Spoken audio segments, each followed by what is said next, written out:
Hello friends, आज मैं आपके लिए आर्थिक परिदृश्य का दूसरा संस्करण लेकर के आई हूँ, जो कि आपकी परीक्षा के दृष्टिकोण से बहुत महत्वपूर्ण है। यह भारतीय आर्थिक हलचलों में महत्वपूर्ण आंकड़ों का विश्लेषण करेंगे और भारतीय अर्थव्यवस्था स्वयं को कहाँ इंगित करती है, वैश्विक परिदृश्य में हम स्वयं को कहाँ पाते हैं, इसका विश्लेषण करते हैं। तो आपसे निवेदन है कि आप मेरे इस वीडियो को शुरू से अंत तक देखें, सब्सक्राइब करें, लेटेस्ट अपडेट पाने के लिए बेल आइकन पर क्लिक करें और इसे जिनको ज़रूरत है उनको शेयर करें। अपने विचार कमेंट हम तक पहुंचाते रहें। तो लेते हैं हमारा पहला प्रश्न। भारत और किस देश के बीच वार्षिक द्विपक्षीय व्यापार 0.70 बिलियन डॉलर का है? इसका सही आंसर है ग्रीस। 29 अक्टूबर 2020 को विदेश मंत्री एस जयशंकर ने ग्रीस के विदेश मंत्री निकोस डेंडियास के साथ बातचीत की और दोनों देशों के बीच व्यापार और प्रौद्योगिकी में आपसी सहयोग को बढ़ावा देने के तरीकों सहित संपूर्ण संबंधों का सुधारने के बारे में चर्चा की है। निकोस डेंडियास और एस जयशंकर ने विशेष रूप से भारत की आगामी यूएनएससी सदस्यता के संदर्भ में आपसी क्षेत्रीय और बहुपक्षीय मुद्दों की एक विस्तृत श्रृंखला पर भी विचार विमर्श किया। भारत और ग्रीस ने हाल ही में उच्च स्तरीय आदान प्रदान का स्वागत किया। वे विशेष रूप से प्रौद्योगिकी, वाणिज्य और संस्कृति के सभी क्षेत्रों में सहयोग को मजबूत करने पर सहमत हुए। भारत और ग्रीस में मई 1950 में अपने संबंधों की स्थापना की, जिसके बाद भारत ने मार्च 1978 में एथेंस, ग्रीस में अपना दूतावास खोला। 3 भारतीय कंपनियों ने ग्रीस में साझेदारी है, जबकि 15 यूनानी कंपनियां भारत में काम करती हैं। ये दोनों देश करीबी द्विपक्षीय संबंधों का आनंद लेते हैं और इन दोनों देशों के बीच वार्षिक द्विपक्षीय व्यापार 0.70 बिलियन डॉलर का है। ग्रीस ने हमेशा संयुक्त राष्ट्र सुरक्षा परिषद में स्थायी सदस्यता के लिए भारत का समर्थन किया है। विश्व वन्यजीव कोष की रिपोर्ट के अनुसार साल 2050 तक भारत के कितने शहरों पर पानी का संकट होगा? विश्व वन्यजीव कोष की रिपोर्ट के अनुसार साल 2050 तक भारत में 30 शहरों में पानी का संकट होगा। विश्व वन्यजीव कोष यानी WWF एक अंतर्राष्ट्रीय गैर सरकारी संगठन है जो जंगल संरक्षण और पर्यावरण पर मानव प्रभाव को कम करने के क्षेत्र में काम करता है।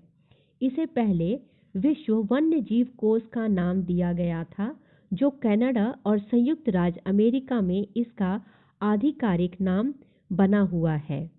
इसकी स्थापना 1961 में हुई थी, जिसका मुख्यालय ग्लैंड, स्विट्जरलैंड में है और इसके डायरेक्टर जनरल हैं मार्को लैम्बर्टिनी। 19वें संघाई सहयोग संगठन विदेश व्यापार और आर्थिक मंत्रियों की बैठक कहाँ आयोजित की गई थी? यह बैठक भारत में आयोजित की गई थी।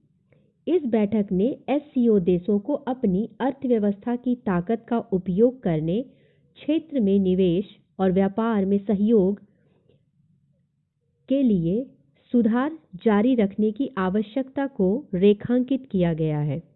एससीओ का गठन 15 जून 2001 को चीन के शंघाई शहर में किया गया था। इसके सदस्य देश हैं कजाकिस्तान, चीन, किर्गिस्तान, रूस, तजाकिस्तान और उज्बेकिस्तान।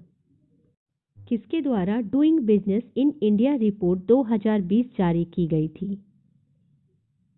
इसका आंसर है यूके इंडिया बिजनेस काउंसिल। आइए देखते हैं हमारा अगला प्रश्न। किस मंत्रालय के मुताबिक 31 अक्टूबर 2020 तक कुल 80 lakh GST R3B return file किए गए हैं? इसका जवाब है वित्त मंत्रालय। जीएसटी कलेक्शन अक्टूबर में 1.05 लाख करोड़ हुई है। कोरोना के दौर में पहली बार 1 लाख करोड़ के पार हुआ है। कोविड-19 के कारण संकट में आई भारतीय अर्थव्यवस्था में अब सुधार होने लगा है। इसका ताजा संकेत goods and services tax (GST) collection से मिला है। वित्त मंत्रालय के डाटा के मुताबिक अक्टूबर में जीएसटी कलेक्शन 1.05 लाख करोड़ रुपए से ज्यादा रहा है। फरवरी के बाद पहली बार जीएसटी कलेक्शन का आंकड़ा 1 लाख करोड़ के पार हुआ है। आरबीआई के अनुसार भारत का फॉरेक्स रिजर्व 30 अक्टूबर तक कितने अरब डॉलर का है? इसका जवाब है 560.715 अरब डॉलर। भारतीय रिजर्व बैंक के शुक्रवार को जारी आंकड़ों के मुताबिक 30 अक्टूबर को समाप्त सप्ताह में यह 18.3 अरब डॉलर की उछाल के साथ 560.715 अरब डॉलर तक पहुंच गया है। आरबीआई के आंकड़ों के मुताबिक पहली बार 5 जून 2020 को समाप्त सप्ताह में देश का फॉरेक्स रिजर्व बढ़कर 500 अरब डॉलर के पास पहुंचा था। विदेशी मुद्रा संपत्ति फॉरेन करेंसी एसेट्स में उछाल के कारण फॉरेक्स रिजर्व में बढ़ोतरी हुई है।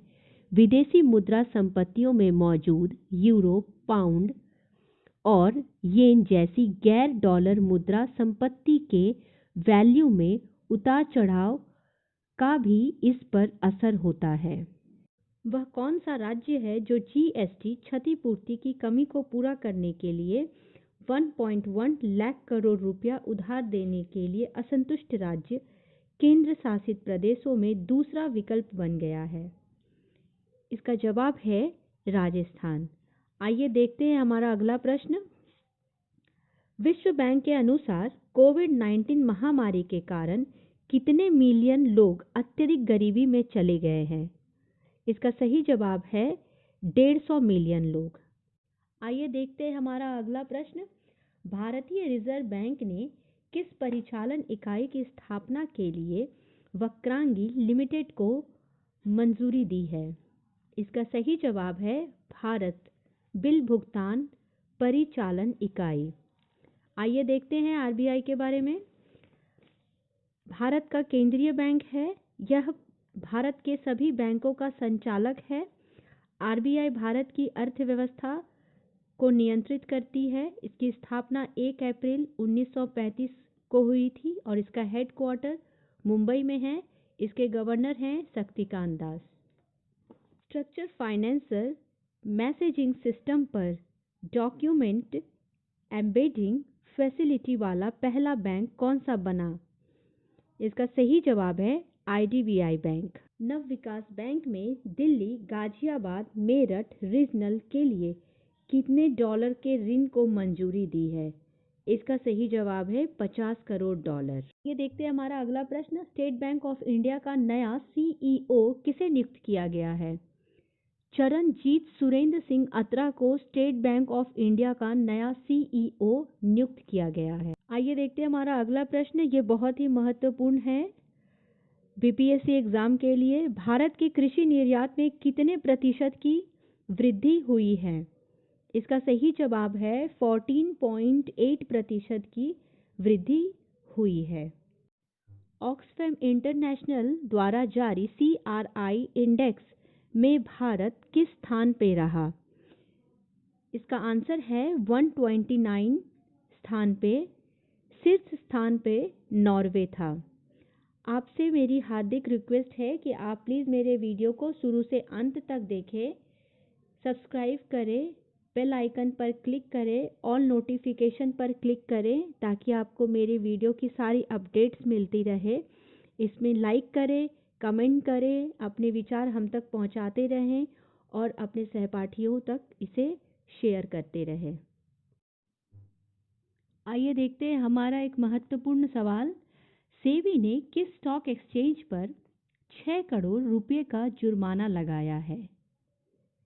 सेबी ने एनएसई यानी नेशनल स्टॉक एक्सचेंज पर 6 करोड़ का जुर्माना लगाया है। आइए देखते हैं।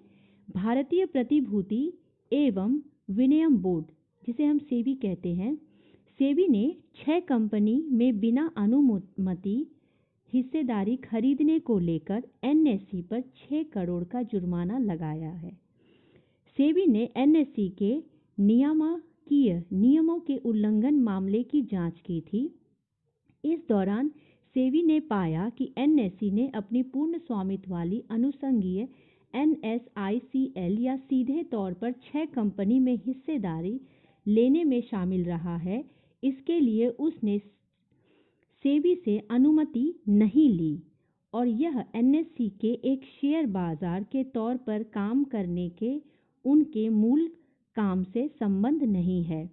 इस तरह एनएसई ने प्रतिभूति अनुबंध नियमन stock exchange and clearing corporation यानी एसईसीसी के नियमों का उल्लंघन किया है। सेबी ने ऐसे उल्लंघन को गंभीर प्रकृति का मानते हुए एनएसई पर 6 करोड़ रुपए का जुर्माना लगाया है। देखते हमारा अगला प्रश्न। अंकटेड 2020 में वैश्विक व्यापार में कितने प्रतिशत की गिरावट हुई है? हमारा सही जवाब है 7 से लेकर के 9%। तो आइए देखते हैं। व्यापार और विकास पर संयुक्त राष्ट्र सम्मेलन ने सूचित किया है कि वैश्विक व्यापार का मूल्य 2020 में 7 से 9% गिरना तय है। अपने त्रैमासिक वैश्विक व्यापार अपडेट में उसने कहा है कि तिमाही में प्रारंभिक आंकड़े बताते हैं कि वैश्विक विकास लगभग 4.5 की गिरावट के साथ नकारात्मक रहा है।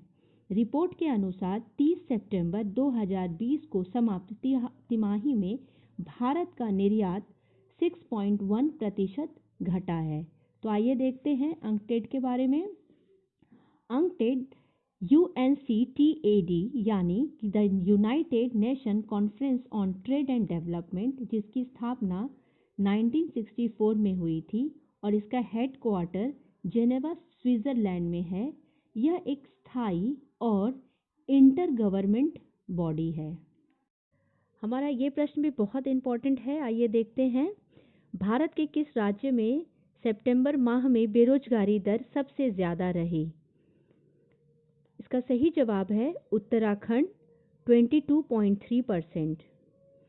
सेकंड स्थान पे हरियाणा रहा 19.7% के साथ, त्रिपुरा 17.6% के साथ और जम्मू कश्मीर 16.2% के साथ। CMIE के मुताबिक शहरी क्षेत्रों में ज़्यादा बेरोजगारी है तुलनात्मक ग्रामीण क्षेत्रों की। शहरी क्षेत्र में 8.45% और ग्रामीण क्षेत्र में 5.86% बेरोजगारी दर्ज की गई है। IMF के अनुसार 2020 में एशियाई क्षेत्रों में ग्रोथ रेट कितने परसेंटेज रहने की संभावना है? इसका सही जवाब है 2.2%। 2020 में भारतीय अर्थव्यवस्था में 10.3 की भारी गिरावट की आशंका है, जो 2021 में 8.8 हो जाएगी। इसके अलावा बांग्लादेश, चाइना की इकोनॉमिक 2020 में क्रमशः 3.8 और 1.9% की ग्रोथ रहने का अनुमान है। इसमें कहा गया है कि महामारी के प्रसार, सोशल डिस्टेंसिंग और सीमा पर लगे प्रतिबंध से वे देश अधिक प्रभावित होंगे जो टूरिज्म पर निर्भर हैं। तो आइए देखते हैं IMF के बारे में। अंतर्राष्ट्रीय मुद्रा कोष, जिसे हम इंटरनेशनल मॉनेटरी फंड कहते हैं, जिसकी स्थापना जुलाई 1944 में हुई थी, जिसका हेडक्वार्टर वॉशिंगटन DC में है और इसमें 190 कंट्री मेंबरशिप में है। एक अंतर्राष्ट्रीय संस्था है जो अपने सदस्य देशों की वैश्विक आर्थिक स्थिति पर नज़र रखने का काम करती है। यह अपने सदस्य देशों को आर्थिक और तकनीकी सहायता प्रदान करती है। यह संगठन अंतर्राष्ट्रीय विनिमय दरों को स्थिर रखने के साथ साथ विकास को सुगम करने में सहायता करती है। आइए देखते हैं हमारा अगला प्रश्न। दुनिया के किस देश की अर्थव्यवस्था ने चालू वित्त वर्ष की तीसरी तिमाही में 33% की आर्थिक वृद्धि दर्ज की है? इसका जवाब है अमेरिका। अमेरिकी अर्थव्यवस्था ने अब तक की सबसे मजबूत रिकवरी दर्ज की है और यह तीसरी तिमाही में 33.1% की दर से बढ़ी है। वाणिज्य विभाग ने गुरुवार को यह जानकारी दी। कोरोना वायरस महामारी के दौरान अप्रैल-जून तिमाही में अमेरिकी अर्थव्यवस्था 31.4% की जबरदस्त गिरावट दर्ज की गई थी। आइए देखते हैं हमारा अंतिम प्रश्न। दुनिया भर की कंपनियों के लिए कौन सा पसंदीदा निवेश राज्य बना है? इसका सही जवाब है यूपी। दुनिया भर की कंपनी के लिए यूपी पसंदीदा निवेश राज्य बना है, जहां 45,000 करोड़ का निवेश होगा और 1.35 लाख बेरोजगार लोगों को रोजगार मिलेगा। यूपी में यह निवेश Japan, America, Britain, Canada, Germany, दक्षिण कोरिया समेत करीब 10 देशों की कंपनियां निवेश करेंगी। भारत के सबसे बड़े डिजिटल सिंगल विंडो पोर्टल निवेश मित्र का कार्यान्वयन है, जिसके जरिए उद्यम को लगभग 166 सेवाएं प्रदान की जाएंगी। आपसे अनुरोध है कि आप मेरे चैनल को सब्सक्राइब करें, बेल आइकन पे ऑल क्लिक नोटिफिकेशन पे जाएं, उसे क्लिक करें ताकि आपको लेटेस्ट अपडेट मिलती रहे। इसमें कमेंट करें, शेयर करें, अपने विचार हम तक पहुंचाते रहें। धन्यवाद।